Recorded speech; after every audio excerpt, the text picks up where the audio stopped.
नमस्कार विद्यार्थी मित्रांनो, आजच्या चालू घडामोडीमध्ये तुम्हा सर्वांचं पुनश्च एकदा स्वागत करतो।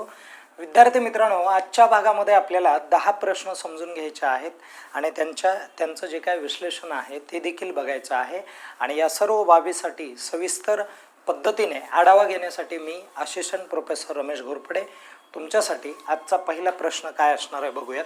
विद्यार्थी मित्रांनो बघा, भारतीय नौदलाचे 27वे प्रमुख कितवे प्रमुख आहेत? 27वे प्रमुख आणि कुठल्या दलाचे? भारतीय नौदलाचे, ज्याला आपण इंडियन नेव्ही म्हणतो। मग इंडियन नेव्हीचे नवीन प्रमुख या ठिकाणी नियुक्त करण्यात येणार आहेत। तर कोणाची नियुक्ती करण्यात येणार आहे, त्यांचं नाव काय आहे, अशा प्रकारचा प्रश्न हा परीक्षेमध्ये हमखास विचारला जातो। कोणतीही परीक्षा द्या, म्हणून या गोष्टी चांगल्या करा। आणि ज्याचं करेक्ट उत्तर काय आहे तर कृष्ण स्वामीनाथन असं त्यांचं उत्तर आहे।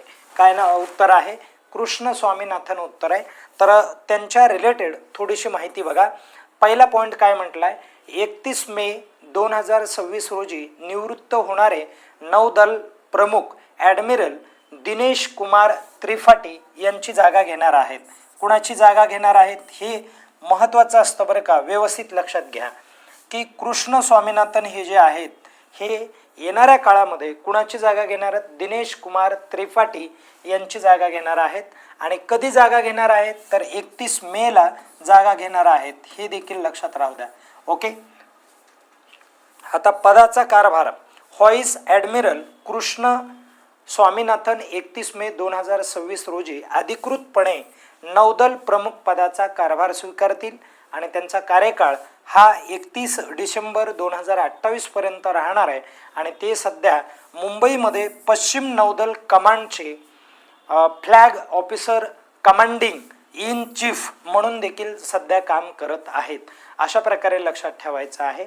मी थोडंसं पुढे जातो। नंतरचा प्रश्न बघा काय म्हटलंय तर 10 मे 2026 रोजी तमिळनाडू राज्याचं चित्र बदललं आणि त्या राजकारणामध्ये नवीन मुख्यमंत्री पदाचा जो काय चेहरा आहे तो समोर आला आणि ज्यांचं नाव काय आहे तर तुम्हा सर्वांना माहिती आहे, सी जोसेफ विजय असं त्यांचं नाव आहे।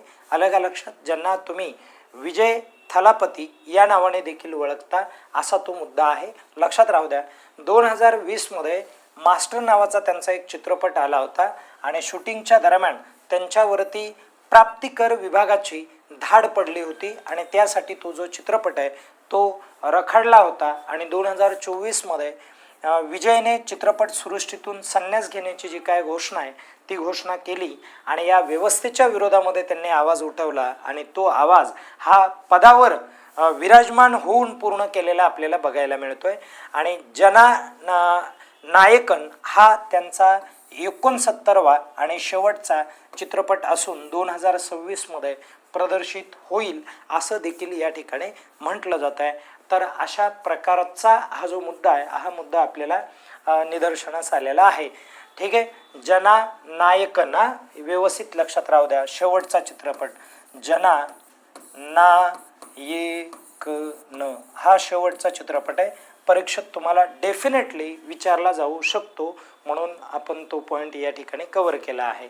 त्यांच्या संदर्भातच नंतरची माहिती काय आहे बघा। जोसेफ विजय यांनी मुख्यमंत्री म्हणून शपथ घेतल्यानंतर कोणत्या मतदारसंघाचा राजीनामा दिला? आता मी इथे तुम्हाला एक मुद्दा आणि एक नियम तुम्हाला स्पष्ट करून सांगतो।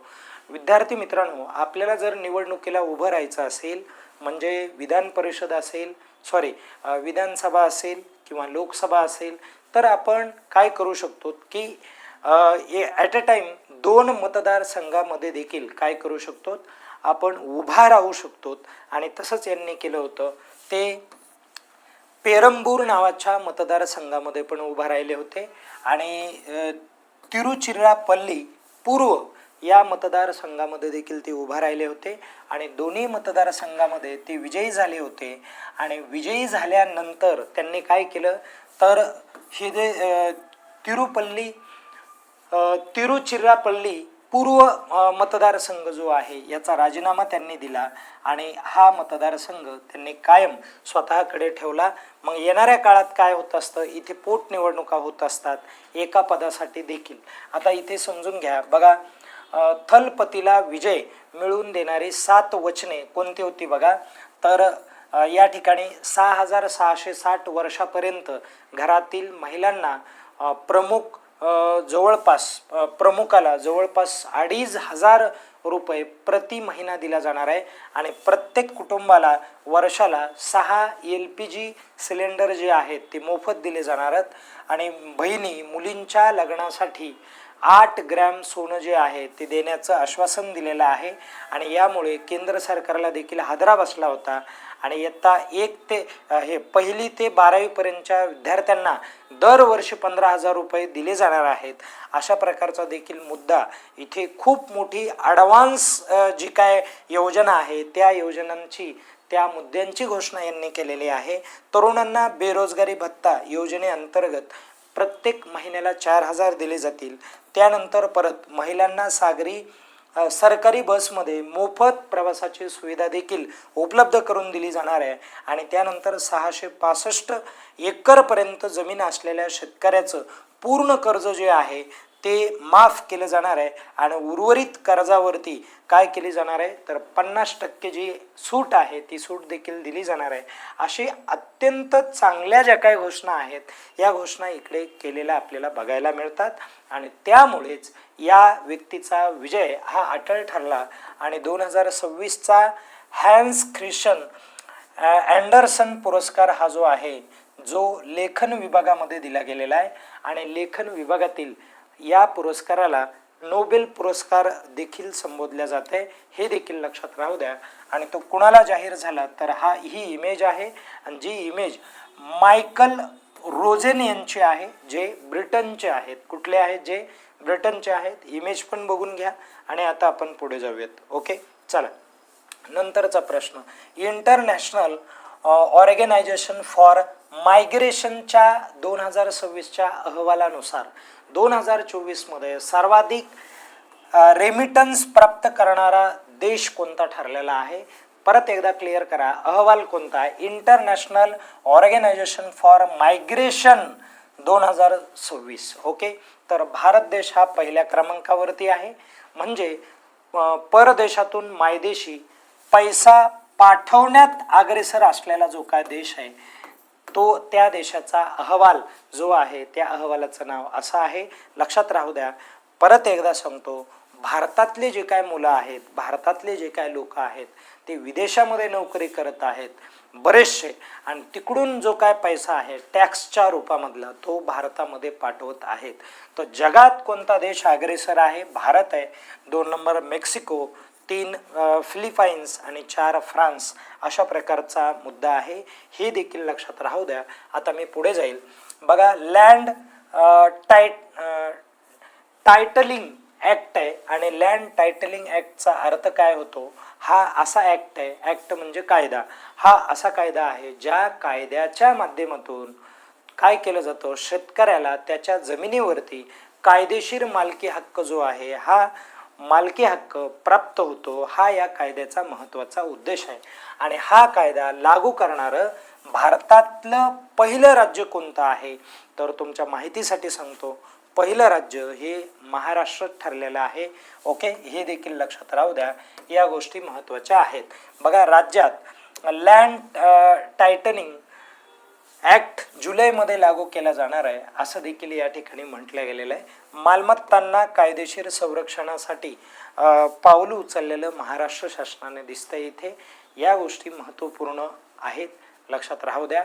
हा प्रश्न 100% आपल्याला विचारला जाईल कारण तो आपल्या राज्याच्या संदर्भामधला आहे. पुढे बघा, जागतिक ल्युपस दिन हा जो आहे हा दिन केव्हा साजरा केला जातो किंवा कधी आपण साजरा करतो तर त्याचं करेक्ट उत्तर आहे 10 मेला आपण काय करतो, साजरा करतो. म्हणून आपलं उत्तर कुठलं आहे तर ऑप्शन इज डी. ओके, आणि आता आपण जाऊयात पुढे. बघा, केंद्रीय चित्रपट प्रमाणन मंडळाच्या अध्यक्षपदी कुणाची नियुक्ती करण्यात आलेली आहे तर याचं करेक्ट उत्तर आहे शशी शेखर वेम्पती, असं याचं उत्तर आहे. हे देखील लक्षात राहू द्या. ही त्यांची इमेज आहे. पुढे जाऊयात. 2026 मध्ये द मेटिओरिटिकल सोसायटीच्या फेलो, ओके, म्हणून निवडून आलेल्या पहिल्या भारतीय महिला शास्त्रज्ञ कोण आहेत हे या ठिकाणी महत्त्वाचं आहे. पहिल्याच भारतीय महिला शास्त्रज्ञ आहेत ज्या महिला शास्त्रज्ञ फेलो म्हणून काय झालेल्या आहेत, निवडून आलेल्या आहेत, हे देखील लक्षात राहू द्या. बघा, मेटिओरिटिकल सोसायटी, कोणती? मेटिओरिटिकल सोसायटी. आणि जी सोसायटी प्रामुख्याने UK च्या संदर्भामध्ये असलेले आपल्याला बघायला मिळते आणि ज्याचं करेक्ट उत्तर आहे कुलजीत कौर मरास असं त्यांचं उत्तर आहे.